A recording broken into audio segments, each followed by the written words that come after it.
So it's happened. It's gone down. That's the end of First Republic Bank.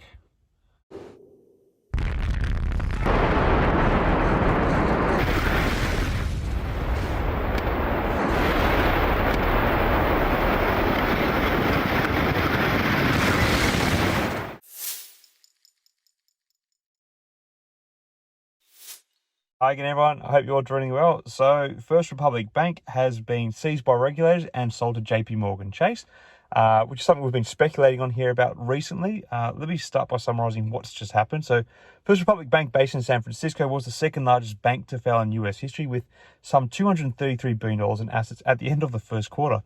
It lost $100 billion in deposits in a March run following the collapse of its fellow Bay Area lender, Silicon Valley Bank.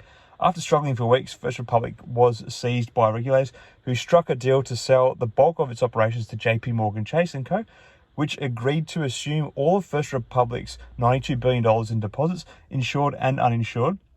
I guess they get their money back that they put in the bank, and to buy most of the bank's assets, including about $173 billion in loans and $30 billion in securities. So as part of the agreement, the FDIC will share losses with JPMorgan on First Republic's loans. The agency estimated that its insurance fund would take a hit of $13 billion in the deal. JPMorgan also said it would receive $50 billion in financing from FDIC, so more government money being thrown JPMorgan's way. The immediate cause of First Republic's collapse was basically a smartphone-enabled exodus of panicked depositors with big uninsured balances, but the bank's problems were rooted in a wrong way bet on interest rates. The chronic problem turned into an acute one in March when the collapse of Silicon Valley Bank sparked fears about the overlooked risks lurking in the banking system. Now, what does this mean for shareholders who have FRC stock? Well, unfortunately, it's probably not good news. When a bank is seized by regulators and sold to another bank, the shareholders of the failed bank usually suffer significant losses. In this case, First Republic's stock has already plummeted by more than 90% so far this year, and it's likely to fall further after the deal with JPMorgan is completed.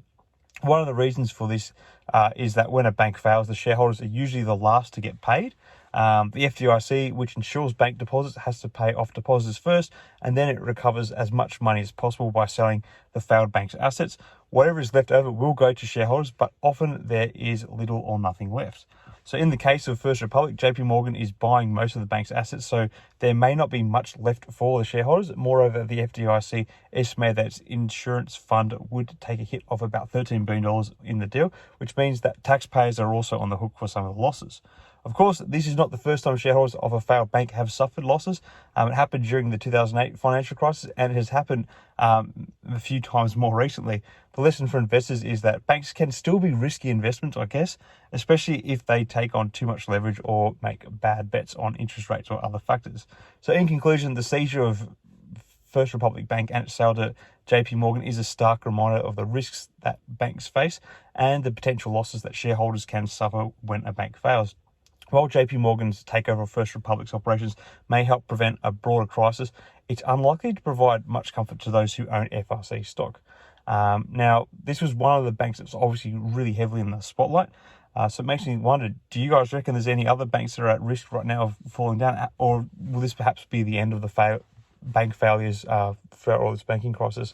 It's really all raw at the moment, but I'd love to hear what you all think in the comments below. Till next time, everyone, hope the market's trading in your favour. Cheers.